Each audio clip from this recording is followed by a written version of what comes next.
Табиғаттың жұмбақ әлемі бізді таң қалдырудан жалықпайды. Соның керемет көрінісінің бірі саңырауқұлақтар. Олардың біршамасы аса пайдалы және сонымен бірге кейбірі өлімге дейін әкелетін улы болып табылады. Соның ішінде микрокөкшіл және жыртқыш саңырауқұлақтар да бар. Айтпақшы, адамдар алғашқы антибиотиктерді көгеруден алды, жалпақ тілмен алғанда плесеннен. Ал кейбір саңырауқұлақтар өсімдіктерге паразиттік әсер етеді, және олардың бірі рейшей саңырауқұлағы. Сонымен рейшей саңырауқұлағы дегеніміз не? Оның қандай пайдалы қасиеттері бар? Ол қалай және қандай аурулардан көмектеседі? Сонымен қатар рейшей саңырауқұлағы кімге зиян тигізуі мүмкін? Арнаны ауыстырмаңыздар. Роликті соңына дейін қарасаңыздар, осы сұрақтардың барлығына жауап алатын боласыздар. Рейшей саңырауқұлағы дегеніміз не? Рейшей саңырауқұлағы, немесе жапон тілінен алғанда манентаке, 10 мың жылдық саңырауқұлақ.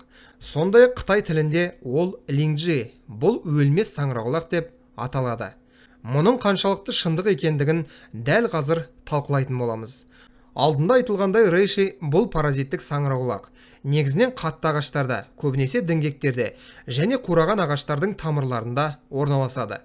Жоғарғы жағындағы қақпағы лак тәрізді жылтыр, төменгі жағында ақшыл түсті. Ежелгі уақытта Қытай мен Жапонияда бұл саңырауқұлақ алтынның салмағына тең бағаланған.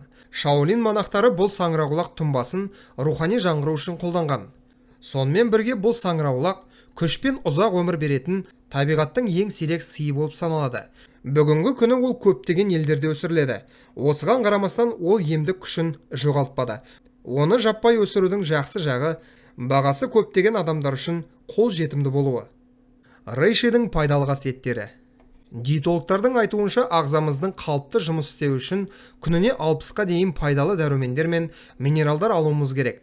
Бұл біздің жасушаларымызға қуат береді. Оларды тазартуға, қорғауға, жаңартуға, жастық пен ұзақ өмір сүруге мүмкіндік береді. Алайда біздің диетамыз бен қазіргі экологиямыз бұған мүмкіндік бермейді. Бірақ шешімдер әрқашанда бар. Және олардың бірі рейшей саңырауқұлағы. Бұл жасушалық тамақтану және бүкіл денені сауықтыру үшін қажетті дәрумендер мен көптеген пайдалы заттардың нақты қоймасы болып табылады. Біріншіден, құрамында амин қышқылдардың көп мөлшері бар. Бұл гормондар, иммундық жасушалар, ферменттер және гемоглобин түзетін құрылыс ақуызы. Екіншіден, бета-глюкандар мен полисахаридтер. Олар бос радикалдардан қорғайды, рак клеткаларына қарсы тұрады. Сонымен қатар иммунитетті ынталандырады. Макрофагтар мен лимфоциттердің түзілуін белсендіреді. Үшіншіден, полиқанықпаған май қышқылдары бар.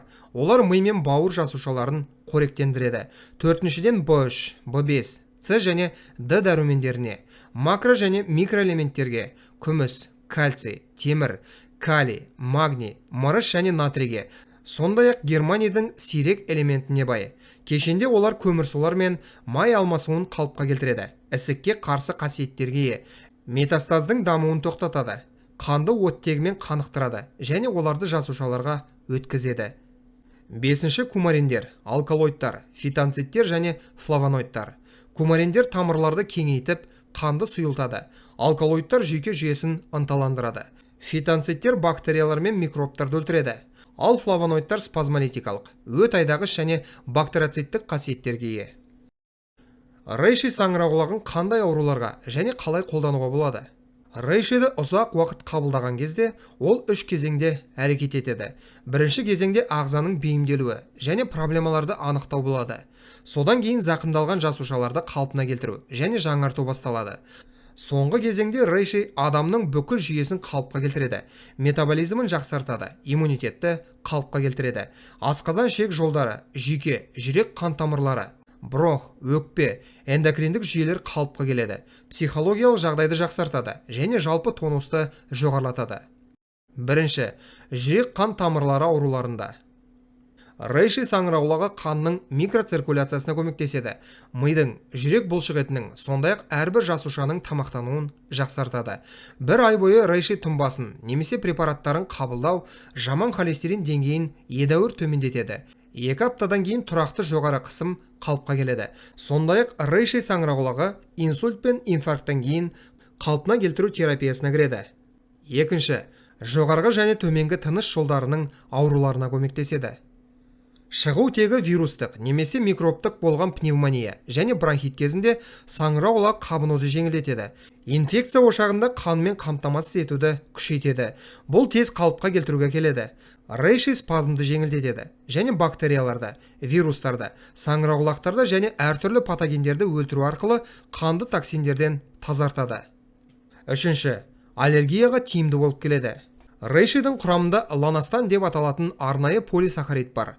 Ал дәл осы зат жаңа антигистаминдердің пайда болуына негіз болды.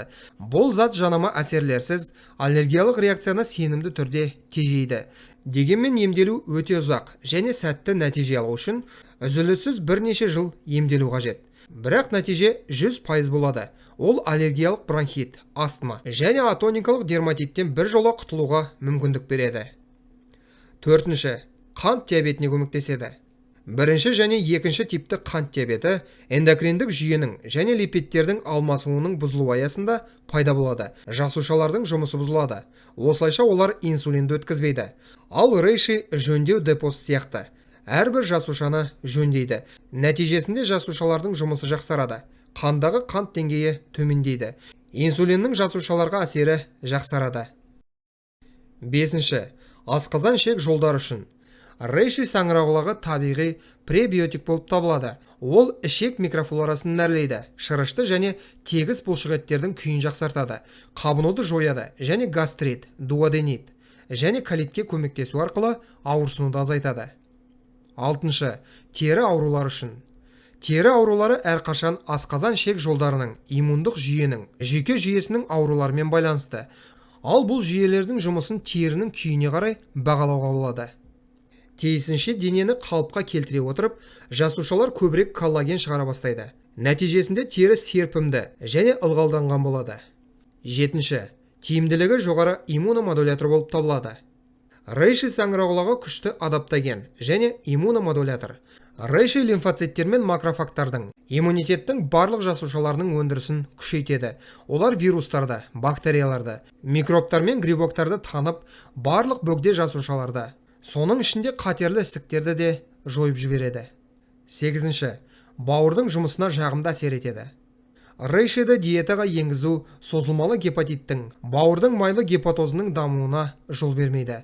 Сонымен қатар бауыр циррозы сияқты қауіпті аурудың дамуын тежейді. Бұл саңырауқұлақ бауырды токсиндерден тазартады және оның дұрыс жұмысын қалыпқа келтіреді. Тоғызыншы, аутоиммунды ауруларға көмектеседі. Аутоиммунды ауруларда біздің иммунитетіміз өз жасушаларымызды жоя бастайды. Мұндай жағдайда рейшиді ұзақ уақыт қабылдау науқастың күйінде тұрақты ремиссияны тудырады. Атеросклероз бен бляшкалардың пайда болуына жол бермейді. Жүйелі қызыл волчанка кезінде антиденелерді азайтады. Ал ревматоидты артрит кезінде жалпы жағдайды жақсартады және ауырсынуды азайтады. 10-шы, артық салмақтан арылуға көмектеседі. Рейши бауыр секрециясының қызметін қалыпқа келтіреді. Жапондықтар саңырауқұлақты зерттей отырып, ланофил полисахаридінің әлсіз жұмыс істейтін бауырда өт және майда дырататын басқа ферменттерді түзе бастайтынын анықтады. Нәтижесінде метаболизм қалыпқа келеді. Егер адам рейши өнімдерін қабылдап, салауатты өмір салтын ұстанатын болса, салмақ жоғалту процесін едәуір тездетуге болады. Рейши саңырауқұлағын капсула, шөптер, дайын ұнтақтар, тәттілер мен кофе түрінде сатып алуға және тұтынуға болады. Ал рейшиді тазартылған капсула түрінде қабылдаған кезде заттардың сіңуі тезірек жүреді. Рейшидің қарсы көрсетілімдері. Кез келген препарат сияқты, рейши саңырауқұлағының бірқатар қарсы көрсетілімдері бар. Оны жүктілік және лактация кезінде, 7 жасқа дейінгі балаларда, жеке төзімсіздікпен, сондай қанның нашар коагуляциясымен қолдануға болмайды. Ал қолданар алдында дәрігермен кеңесуді ұмытпаңыз. Қанның ұюы нашар болған кезде, немесе қанды сұйылтатын дәрілерді қабылдаған кезде абай болыңыз. Жатырдан қан кетуі мүмкін. Сондай-ақ рейшиде қан тамырларын кеңейтетін және қанның тұтқырлығын төмендететін кумариндер бар. Құрметті көрермендер, осымен бүгінгі шығарылым аяқталды.